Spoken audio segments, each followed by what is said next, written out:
You may know Scott for their goggles, but today we're going to talk about knee pads. My name's Jimmy Lewis with Dirt Bike Test. You probably don't sit around in your gear room in your house, which you probably don't have, and talk about knee pads while you're in your skivvies. You probably don't have a pair of Pabst Blue Ribbon goggles either, but that's something I have. But I got excited about these knee pads, and here is why. Because they're really good. So protective equipment, we can go on and on about how much to wear and whatnot, but knee pad protection in some way, shape, or form is super critical. I'm a knee pad guy. I wear knee braces sometimes. I used to wear them quite a bit more when I was doing a lot more aggressive riding, and especially when we start talking about riding around tracks and motocross. Yes, I was wearing knee braces. But now I'm wearing knee pads all the time, and frankly, I hate them for a couple of reasons. They're uncomfortable, they can be hot, they can basically not do as much as they should. And I got a pair of these Scott knee pads about a year ago, and I talked about them a bunch on Tech Talk Taco Tuesday, how much I liked them, and here is why. Jimmy Lewis here, letting you know that today's video is brought to you by Yamaha.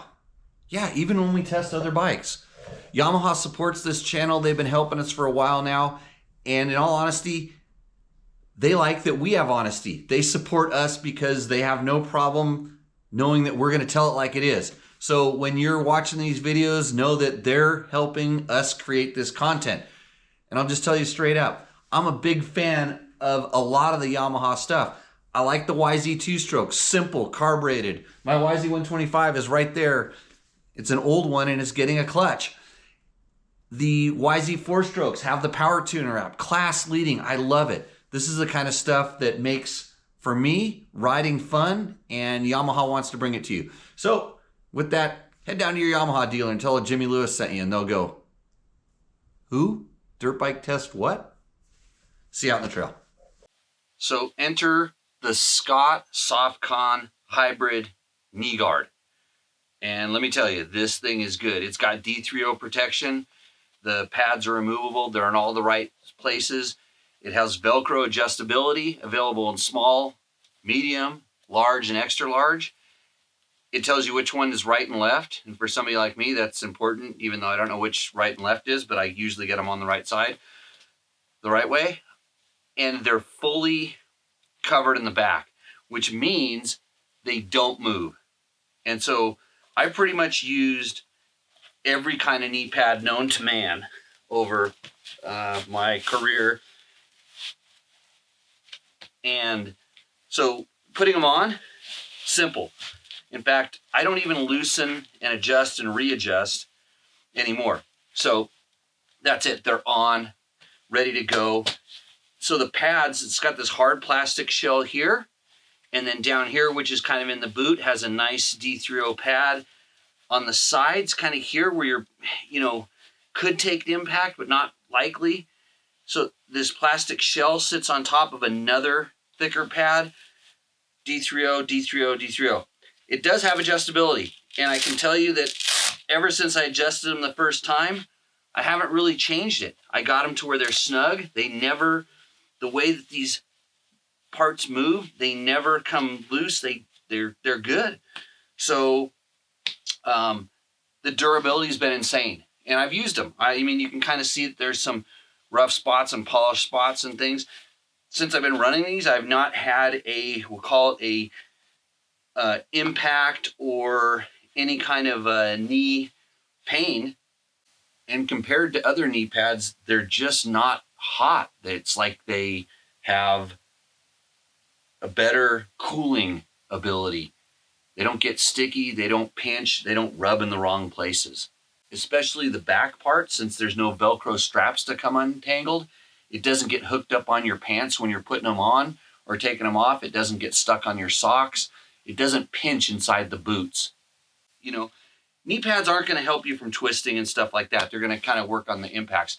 And I always say, hey, dress comfortably as opposed to, dress for the crash. I wouldn't ride if I thought I was going to crash.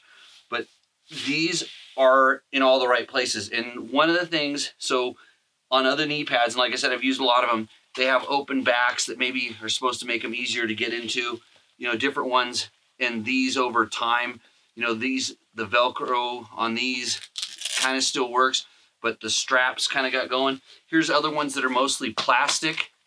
Same thing, they're an open back and they just don't stay put. So none of the other ones that I've used in the past, you know, have quite stayed put as much. And you think, oh, it's just a knee pad. Why is that so important? Because I don't want to think about my gear. I just want to wear it. I wear really good quality gear. And by the way, knee pads go on underneath your pants, if you're curious. So the reason they go underneath is especially when they're comfortable like they're supposed to be, you don't see them and they stay in place if you really start using them. Over the last year, I've washed these things a lot, and they're still as good as day one. I really didn't expect them to hold up this well, but I wash them, let them air dry, and they might even smell good. So I'm pretty stoked on these knee pads. That's why I'm making the video, to kind of let you know about them. They cost about $131. They're available at Scott Sports online, or at a good dealer that carries Scott Sports stuff. And hey, I like my knee pads. I'm comfortable. I'm going riding. And by the way, Scott is a supporter of this channel, so take everything we say with a grain of salt. But if you think we're bought and paid for, check out any of our other videos and find out we're as honest as it gets.